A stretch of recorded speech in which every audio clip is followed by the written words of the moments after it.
इस पर हम करेंगे चर्चा। इससे जुड़ा है आज का हमारा विशेष औरंगजेब पर संग्राम, अफवाह से सुलगा नागपुर। क्योंकि एक अफवाह के बाद पूरा नागपुर सुलगता हुआ नजर आया बीती रात। हालांकि हालात फिलहाल सामान्य है। इस विषय पर बात करने के लिए खास मेहमानों का पैनल मेरे साथ मौजूद है। भारतीय जनता पार्टी के प्रवक्ता धनंजय गिरी इस वक्त मेरे साथ मौजूद है। उसके अलावा तुषार रसल हैं जो कि प्रवक्ता हैं शिवसेना उद्धव ठाकरे गुट के। साथ ही साथ वरिष्ठ पत्रकार रामकृपाल सिंह जी हैं। आप तीनों को बहुत स्वागत है।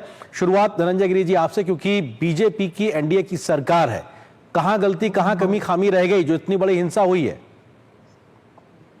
देखिए आनंद जी, कुछ लोगों की मानसिकता है इस तरह की जो औरंगजेब से अपने आप को जोड़ना चाहते हैं। जो औरंगजेब अपने अब्बू का नहीं हुआ, उसके साथ अब्बू उनके अपने आप को जोड़ रहे हैं। और ठीक है कि जिस पार्टी से बिलोंग करते हैं उस पार्टी के सरबराह ने भी अपने पिताजी से पार्टी छीनी थी, माइक छीना था, मंच छीना था। वो सब अपनी जगह पे है चीजें, लेकिन एक मानसिकता है, एक कुछ ऐसे लोग हैं, सेट ऑफ पीपल हैं जिनके दिमाग में बैठा हुआ है कि मुल्क पर पत्थर से इसको लहूलुहान करना है। और कोई आज दंगे नहीं हुए। दंगे तो एक लंबा दंगों का लंबा इतिहास है। जबलपुर दंगे, कलकत्ता दंगे, रांची हटिया दंगे। सर मौजूदा क्यों हुआ? सर नागपुर वाला मौजूदा क्यों हुआ? विषय वो है आज। देखिए, एक मैंने पहले से कहा आपसे कि लोकतंत्र को लहूलुहान करने के लिए जिन हाथों में पत्थर लेकर के लोग तैयार हैं, इस देश की जनता देख रही है। और इस देश कानून व्यवस्था अपना काम करेगा और उनके खिलाफ सख्त से सख्त कार्रवाई की जाएगी। उसको तुरंत कंट्रोल किया गया है। और एक जो मानसिकता है, एक सेट ऑफ मानसिकता है कि हम लोकतंत्र को लहूलुहान करेंगे, तबाह करेंगे। आप कुछ दिन पहले ही चुनाव हुए थे, वहां जो उलेमाओं ने क्या क्या शर्तें रखी थी वो आपको से कोई छुपी हुई बात नहीं है। ये सोशल मीडिया में सार्वजनिक हो गया था। उनकी क्या क्या शर्तें थी, उसमें क्या क्या था। आंशिक रूप से इस्लामीकरण करने की कोशिश थी। और वो तमाम लोग आज किस तरह से की कोशिश कर रहे हैं, और ये कोई आज नहीं कर रहे हैं। इनके मंसूबे लगातार है, लेकिन उस मंसूबे को हमारी सरकार धनंजय जी, लेकिन सरकार जो महाराष्ट्र में है, मुख्यमंत्री है, वो कह रहे विपक्ष को जिम्मेदार ठहरा रहे हैं।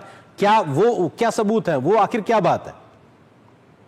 देखिए, सरकार के पास है, वो होम मिनिस्टर है, मुख्यमंत्री हैं, उनके पास जरूर कुछ इनपुट होंगे और उस इनपुट के बेसिस पर वो कर रहे हैं। लेकिन जब तक सबूत पुख्ता ना हो जाए, उसकी तहकीकात नहीं कर ली जाए, हमारे लिए प्रायोरिटी सेट करना महत्वपूर्ण है। प्रायोरिटी है कि दंगों को पहले रोका जाए, फिर उस आग को लगाने में जिनके हाथ हैं उनके साथ सरकार बाद में निपटेगी और कानून अपना काम करेगा और सख्ती से निपटेगी। ठीक है, सरकार सख्ती से निपटेगी। तुषार जी हमारे साथ, तुषार जी भी हमारे साथ मौजूद हैं। तुषार जी शिवसेना उद्धव ठाकरे गुट की पार्टी की ओर से प्रवक्ता है। तुषार जी, सवाल यह है कि उद्धव ठाकरे आपकी शिवसेना पार्टी की ओर से लगातार बयान आए, खुद उद्धव ठाकरे साहब का भी बयान आता है, लेकिन वो सॉफ्ट नजर आ रहा है इस पूरी घटना के बाद में। वो मुखरता नजर नहीं आ रही है इस पूरे घटनाक्रम के बाद में जो किसी समय शिवसेना की हुआ करती थी। तुषार जी, देखिए, हम लोग औरंगजेब के समर्थन में कभी नहीं थे। ये जो महाराष्ट्र है, ये छत्रपति शिवाजी महाराज का महाराष्ट्र है। और महाराष्ट्र ने दिखा दिया है कि महाराष्ट्र पे अगर कोई टेढ़ी नजर करता है या महाराष्ट्र पे कोई अतिक्रमण करने का प्रयत्न करता है, तो महाराष्ट्र के लोग और महाराष्ट्र के जो जनता है वो यहाँ उनको जमीन के नीचे 2 गज गाड़ देती है। तो रही बात उद्धव साहब जो आप बोल रहे हो एकदम सॉफ्ट लग रहे हैं। देखिए, सरकार आज के डेट में बीजेपी की है। बीजेपी के साथ और 2 पार्टियां हैं जो इधर उधर से जमा की गई लोगों की पार्टी है, तो उनको लेके वो सरकार चला रहे हैं। और अगर उनको लगता है कि ये सब सुनियोजित पूरा जो वाकया है वो सुनियोजित है, तो इनके जो गृह खाता है, उनके पास जो गृह खाता है, उनको ये सब इंफॉर्मेशन होनी। तुषार जी बात ये है, आप जो बात कह रहे हैं बिल्कुल सरकार की जिम्मेदारी है, वो जवाब दें, उनको जवाब देना पड़ेगा। इसलिए मैंने धनंजय से सवाल पूछा। सवाल ये है कि अगर औरंगजेब की कब्र को खोदने को लेकर सियासत होती है, उसको उखाड़ के फेंकने की सियासत होती है, यहां पर जो भी बयान आ रहा है राजनीतिक दलों की ओर से, आपकी पार्टी की ओर से बयान आता है कि उसको करने की जरूरत नहीं है, यानी कि वो उस पक्ष के साथ खड़े हुए दिखाई पड़ते हैं जो औरंगजेब का समर्थन करते हैं। मैं ये सवाल आपसे कर रहा हूं। बिल्कुल बिल्कुल बिल्कुल ऐसा नहीं है। आपको तो पता रहेगा बाबरी का क्या हुआ था। आज भी उद्धव साहब ने वही बोला है।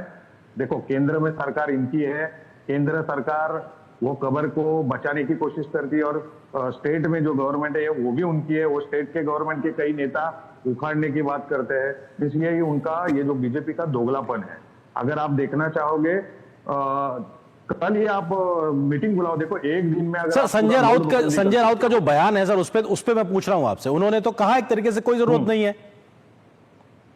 देखो जी, जब छत्रपति शिवाजी महाराज ने एक ऐसे ही हैवान का वध किया था, ऐसे ही एक हैवान का वध किया था, खुद उन्होंने उसकी कब्र बांधी थी और उन्होंने खुद कहा था जब वो जिंदा था तब तक मेरी उससे दुश्मनी थी और आज वो खत्म हो गया तो दुश्मनी नहीं, लेकिन उन्होंने कब्र बांध के ये दिखाना चाहा पूरे महाराष्ट्र को, पूरे देश को, कि महाराष्ट्र की ओर कोई तिरछी नजर से देखता है तो उसकी कब्र यहाँ खुदेगी। तो ये जो है ये हमारा जो इतिहास है, देखो कोई भी राज्य आप ठीक कह रहे हैं वो खुदेगी कब्र, लेकिन वो देश हो, संरक्षित करने के जो पक्षधर लोग हैं उनके साथ आपके पार्टी के नेताओं का बयान खड़े दिखाई पड़ते हैं। मैं लौटता हूं आपके पास में, रामकृपाल जी भी हमारे साथ मौजूद है। रामकृपाल जी, एक घटना होती है और उसको लेकर जो अभी तक की तफ्तीश है उसमें सीधे तौर पे जो शुरुआती बातें निकल के आती हैं, अचानक से 2-3 हजार लोग कहां से आ गए, क्या ये सुनियोजित तरीके से था, कहां से इतना ज्यादा ईंट पत्थर आ गए, क्या ये पहले से तय था, किस तरीके से वहां पे पेट्रोल बम भी फेंके गए, साथ ही साथ जो फायर ब्रिगेड की गाड़ियां थी उसको भी रोका गया, क्या ये पूरा अपने आप में एक षड्यंत्र की ओर इशारा करता है? रामकृपाल जी। निश्चित रूप से आर्यन जी, ये बहुत ही पूर्व नियोजित और ये पहली घटना जो हो रही नहीं, अगर आप देखें तो एक क्रम बना हुआ है। अभी शिवसेना के उद्धव जी के गुट के जो प्रवक्ता हैं जो बातें कह रहे हैं, सवाल इस बात का है कि औरंगजेब का महिमा मंडन किसने शुरू किया। एक चीज जो सब लोग पूरे देश में जानते हैं कि वो अत्याचारी था, जिसने अपने बाप को हथकड़ी पहनाई, जिसने अपने भाई की गर्दन काट करके बाप को भेजा। आप उस व्यक्ति के बारे में चाहते हैं यह देश उसको सम्मान दे जी। औरंगजेब को महिमा मंडित करने का उसका काम अबू आजमी ने शुरू किया, वो श्रृंखला वहां से चलती है। और जो आर्यन जी अगर आप देखिए जो नागपुर में हुआ है उसमें पैटर्न है, पहले नूह में होता है, सिर्फ लोग मंदिर में जा रहे हैं और पहाड़ से गोलियां चलाई जा रही हैं। उसके बाद देखिए महू में होता है, भारत जीतता है, एक जश्न मनाया जाता है, वहां होता है जी। फिर यहाँ पर आकर के महाराष्ट्र में ये नागपुर में ये शुरू होता है। अब आप देखिए एक डॉक्टर की वो क्लिनिक थी जी, उसका दरवाजा तोड़ के उसके अंदर लोग घुसे हैं और पूरा उसको नष्ट किया है। आप बताइए उससे औरंगजेब का क्या लेना देना था?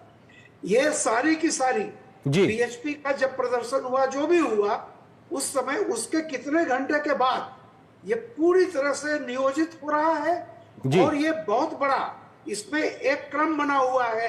औरंगजेब का महिमा मंडन होता है जी, उसके बाद से किस तरह से होता है, और वही सामना जिसमें कभी बाला साहब ठाकरे ने कहा था कि बाबरी हमने लात मार के गिराई, इसका हमें फक्र है। आज वही सामना में कल लिखा गया था कि हिंदू तालिबान।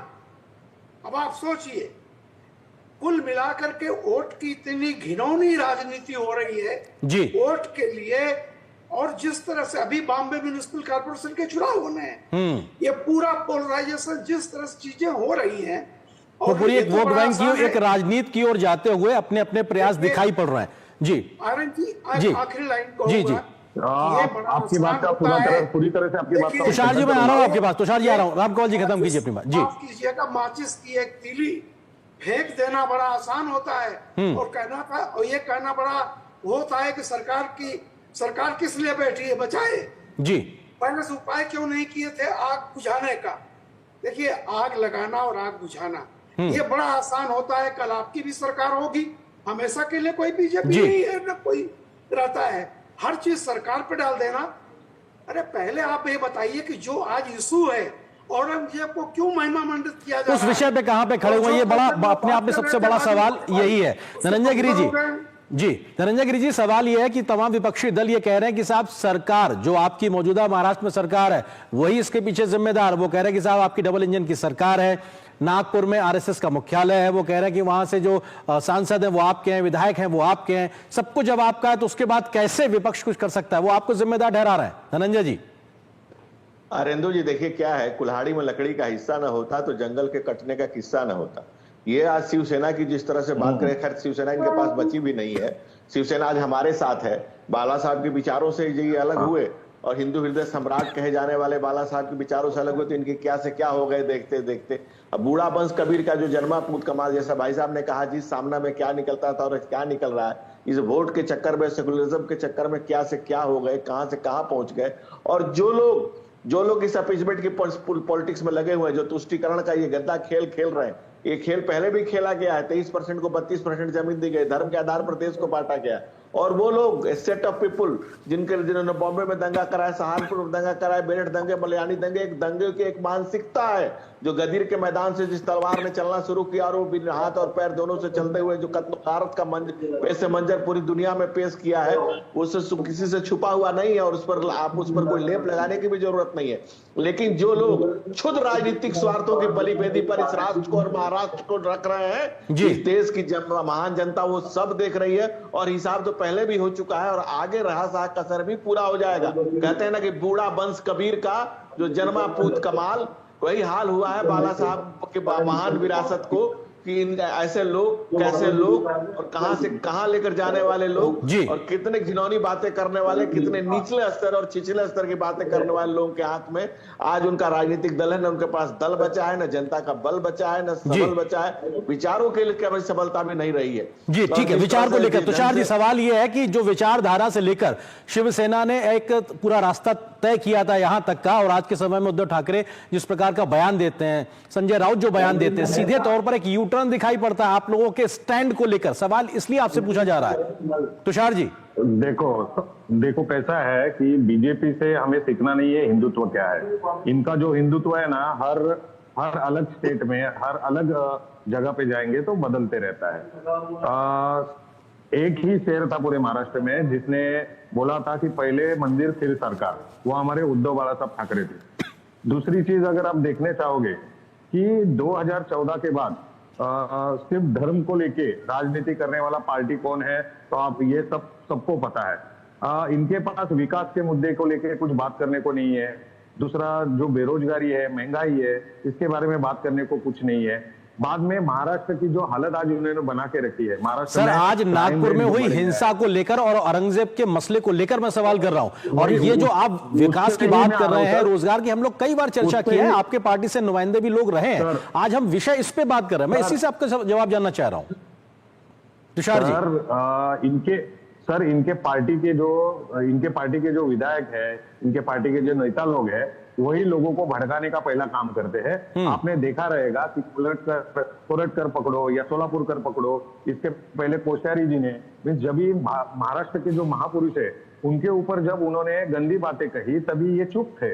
वो छोड़िए, अभी नीतीश राणे जो एक मंत्री है इनकी सरकार में, वो खुलेआम जब वो मंत्री बनते समय उन्होंने संविधान हाथ में लेके शपथ ली थी कि कोई जाति धर्म के ऊपर मैं बोलूंगा नहीं, और वही अगर दूसरे जाति धर्म को भड़काने का काम कर रहे हैं। देखो भड़का रहे यही लोग, वो भड़कने की वजह से अभी एक अफवाह आई और अफवाह की वजह से इतना बड़ा बवाल हुआ। मैं तो बोलता हूं कि जो भी ऐसे लोगों को भड़काएंगे उनको सबसे पहले उठा के जेल में डालो। सर समाज समस्या यही है तुषार जी, सवाल यही है कि भड़का कौन रहा है, अफवाह फैला कौन रहा है, सवाल ये, और इस वजह से ये सवाल तमाम विपक्षी दलों पे उठ रहा है, आपके ऊपर भी उठ रहा है, क्योंकि आप लोगों का स्टैंड भी सॉफ्ट दिखाई पड़ रहा है। यही सवाल हो रहा है मूल। नहीं, बिल्कुल भी सॉफ्ट नहीं है। हम लोग कभी भी औरंगजेब का समर्थन नहीं करेंगे।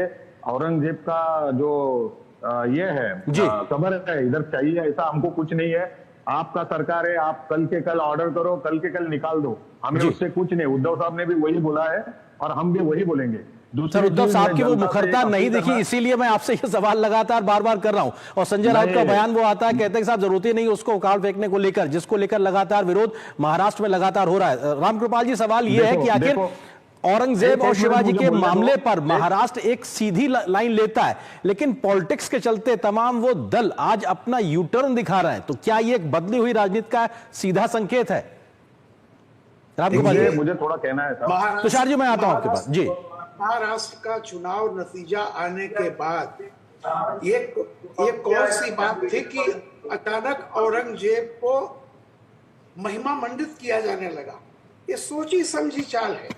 देखिए, एक विपक्ष, हताश विपक्ष की एक कोशिश ये है जी कि जो खिसक गया, जो चला गया वो तो चला गया, जो बचा हुआ है उसको कैसे गले से लगा के रखो कि कोई ले न जाने पाए। ये जो तुष्टीकरण का प्रयास है ना, और नए नए जो सेकुलर बन रहे हैं, अभी शिवसेना के हमारे मित्र कह रहे थे कि 14 से देख लीजिए किसकी पॉलिटिक्स है। अरे भाई, 14 के बाद 14 से 19 तक तो आप भी उसी सरकार में थे जी। जिस सरकार पर आप लांछन लगा रहे हैं कि 14 के बाद से क्या राजनीति, 5 साल 14 से 19 तक आप केंद्र में भी थे, राज्य में भी थे, क्या बातें आप कर रहे हैं। और अचानक जब आपका लगा मुख्यमंत्री आपकी पार्टी, अब आप जिसको चाहते थे नहीं हुआ, तो अचानक आप सेकुलर हो गए, वो सब चले गए। मैं इस पर नहीं जा रहा हूं। मेरा यह कहना है कि औरंगजेब को महिमा मंडित करने की कोई भी कोशिश होगी तो इस देश का बहुसंख्यक उसे बर्दाश्त नहीं करेगा। और जाहिर सी बात है कि जब जब इस तरह से ईंट, एक अबू आजमी ने एक दिया सलाई कि माचिस वो तीली जला के फेंक दिया है जी। अब आप देखते रहिए उसके बाद क्या होता है। वो एक लोग कब्र के समर्थन में आ जाएंगे, दूसरे कब्र के। अरे भाई, सरकार अपना काम करेगी, लेकिन ये बताइए कि भारत अगर वर्ल्ड कप जीतता है उस पर जुलूस निकाला जाता है, तो उस समय क्यों ऐसा वो तो चीजें। बिल्कुल, ये विरोध की वजहें क्या हैं और कौन वो लोग हैं जो इस प्रकार की सोच के साथ खड़े दिखाई पड़ते हैं। फिलहाल बहुत शुक्रिया आप तीनों मेहमानों को हमारे साथ जुड़ने के लिए, वक्त इतनी अनुमति दे रहा है। बहुत बहुत शुक्रिया आप तीनों का हमारे साथ जुड़ने के लिए। यहां पर एक छोटे से